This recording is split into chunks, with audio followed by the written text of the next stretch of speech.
Au début, il n'y avait rien. Ah bon? Même pas un? Non, Même pas deux? non. Même pas 10? Ah bah non, et surtout pas 0. Et puis, les moutons sont arrivés. Oui, oui, les moutons. Le matin, le berger faisait sortir ses moutons de la bergerie, et le soir, il les faisait rentrer. Pour vérifier qu'aucun mouton ne manque, il utilisait cette technique. Il avait un grand sac à côté de lui et un tas de cailloux. Chaque fois qu'un mouton sortait de la bergerie, il mettait un caillou dans le sac. Un deuxième mouton, un deuxième caillou. Et ainsi de suite, jusqu'à ce que tout le troupeau soit au pâturage. Le soir, lorsqu'il rentrait, à chaque fois qu'un mouton entrait dans la bergerie, il enlevait un caillou de son sac. 2 moutons, 2 cailloux. 3 moutons, 3 cailloux, et ainsi de suite, jusqu'à ce que tous les moutons soient rentrés. Si jamais il lui restait un caillou au fond du sac, cela signifiait qu'il avait perdu un mouton. Il pouvait donc savoir s'il lui manquait des moutons, et même exactement combien il lui en manquait. En latin, caillou se dit calculus, et ça nous a donné le mot calcul en français. Bon, alors tout ça, c'est très bien, mais comme on ne trouvait pas de cailloux partout, et puis en plus, ce n'est pas une technique très pratique pour compter des grands nombres, imagine que tu veux compter les cheveux que tu as sur la tête, il faudrait beaucoup de cailloux, les hommes ont donc inventé des symboles pour écrire les nombres. Chacun a ses symboles et sa façon de les placer. Pour les Égyptiens, on a choisi un symbole pour l'unité, qu'on pouvait répéter 9 fois pour arriver jusqu'à 9. Ensuite, un symbole pour la dizaine, qu'on pouvait répéter 9 fois pour aller jusqu'à 90. La même chose pour les centaines, un symbole pour la centaine, qu'on peut répéter jusqu'à 9 fois. Et pour les milliers, et dizaines de milliers, et centaines de milliers. Par contre, on peut bien imaginer que pour un grand nombre, ça fait beaucoup de symboles, et à faire sur les murs, non seulement ça prend de la place, mais avec un marteau et un burin, il y a du travail. Les Grecs ensuite, c'est un peu plus simple, ils utilisent les symboles des lettres alphabétiques. 9 premiers symboles pour les unités, donc 1, 2, 3, 4, 5, 6, 7, 8, 9. Les symboles suivants pour les dizaines, 10, 20, 30 jusqu'à 90. Et encore une série de symboles pour les centaines, 100, 200, 300, etc. On combine des symboles et on obtient des nombres. Chez les Romains, on a un système un peu particulier puisqu'on peut faire les 3 premiers avec une barre. Ensuite, on a cette complication du 4 avec une barre et le V derrière. Le 5 avec le V. Le 6, c'est une V avec la barre derrière. Bref, c'est pas forcément très simple. On est en base 5 et en même temps, on écrit ça avec le système que nous connaissons. Mais c'est pas forcément toujours très facile à comprendre et à enregistrer. Pour les calculs en colonne, imagine si tu devais additionner des chiffres du genre de ce 2486 écrit en nombre romain plus 2437. Eh ben, tu peux essayer, mais c'est compliqué. Et puis, finalement, eh bien, la numération mise au point par les Indiens tout d'abord, et puis les Arabes ensuite, et ce sont les chiffres que nous utilisons maintenant, les chiffres donc arabes, qui sont très simples parce qu'il n'y a que 10 signes différents, 0, 1, 2, 3, 4, 5, 6, 7, 8, 9, et selon la place qu'on leur donne, ils valent 0, 1, 2, 3, 4, 5, 6, 7, 8, 9, ou 10, 20, 30, 40, ou 100, 200, 300, ou 1000, etc., selon la place et selon la colonne dans laquelle on les situe. Alors, on a vécu comme ça pendant quelques centaines d'années. On pouvait compter les moutons, les gâteaux, les maisons. Et puis un jour, un homme a voulu mesurer une ficelle avec un bâton. Alors, il a reporté son bâton plusieurs fois sur la ficelle.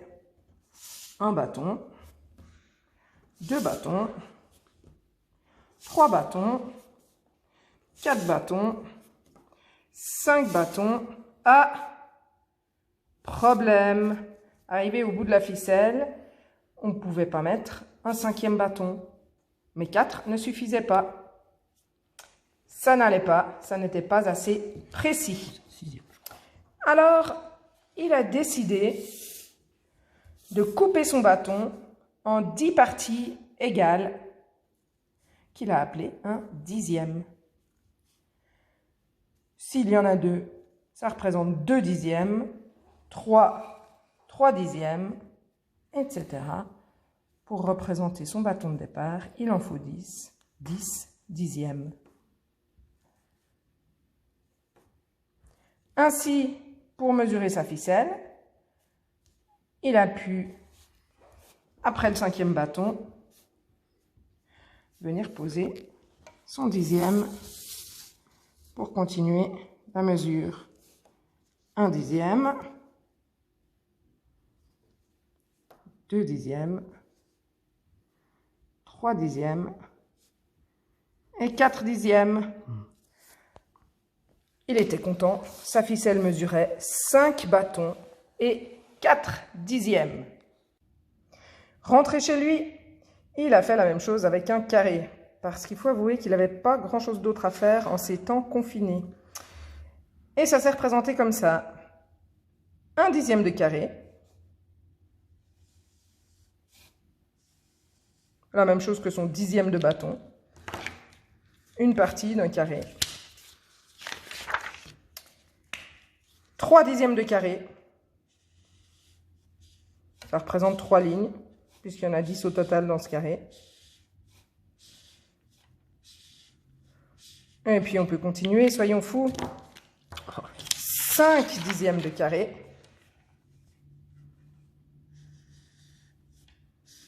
Et là, tu vas quand même constater que 5 dixièmes de carré, c'est exactement la moitié du carré.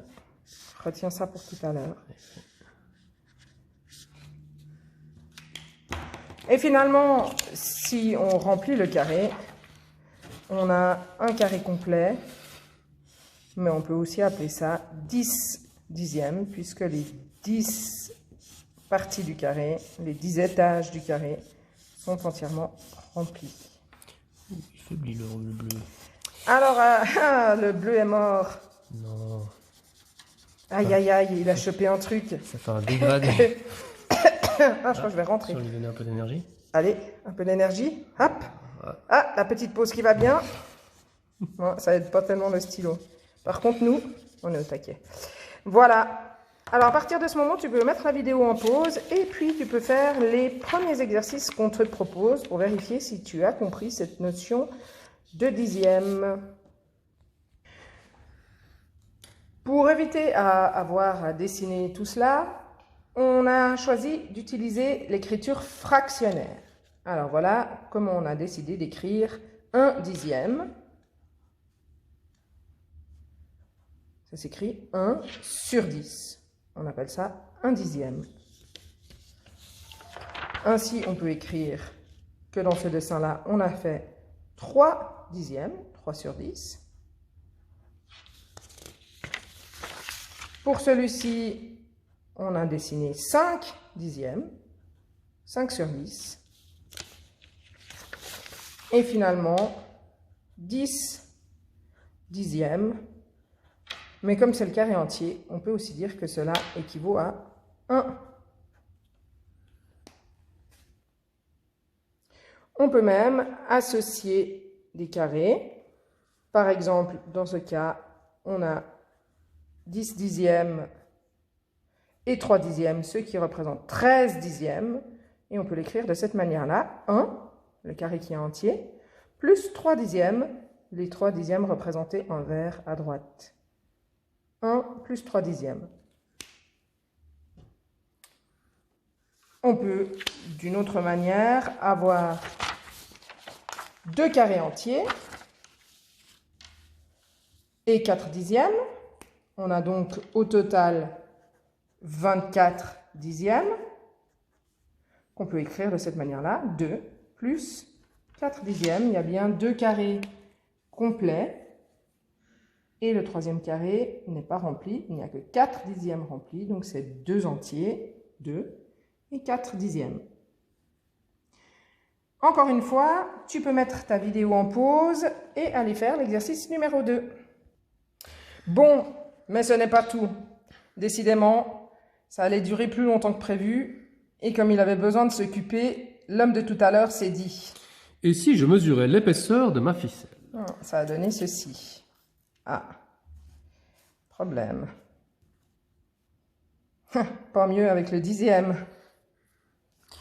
Bon, je vais faire comme tout à l'heure. Je vais partager mes dixièmes de bâton en 10 parties chacun.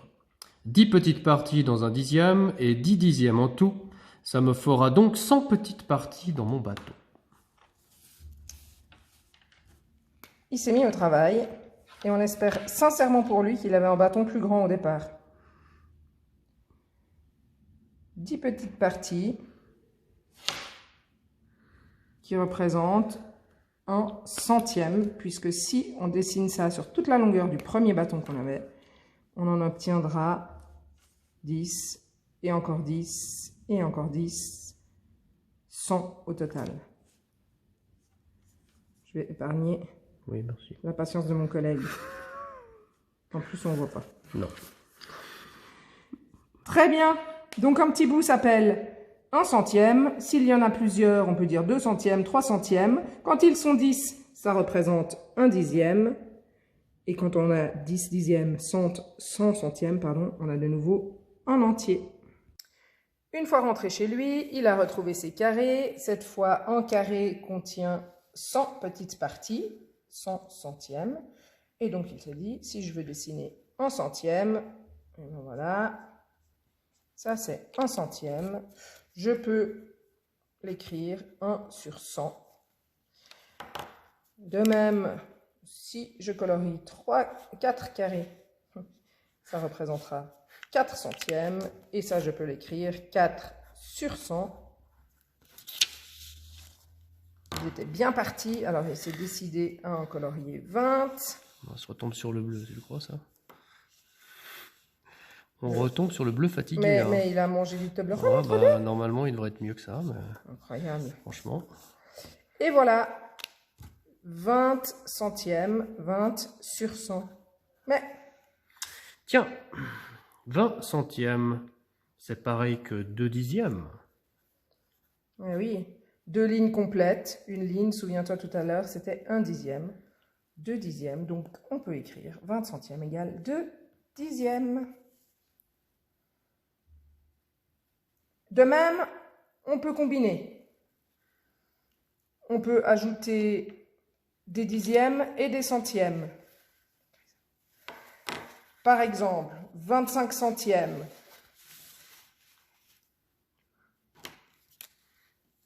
Bon, on va combiner ces deux-là. On va faire comme ça, tiens. Alors, 5, 20, on est d'accord qu'on a 25 centièmes, ça s'écrit 25 sur 100, une petite feuille, 25 sur 100, et je peux l'écrire aussi 2 dixièmes, les 2 dixièmes qui sont là, les 2 lignes complètes, et 5 centièmes, les 5 carrés qui se retrouvent tout seuls en vert. 25 centièmes, 2 dixièmes et 5 centièmes.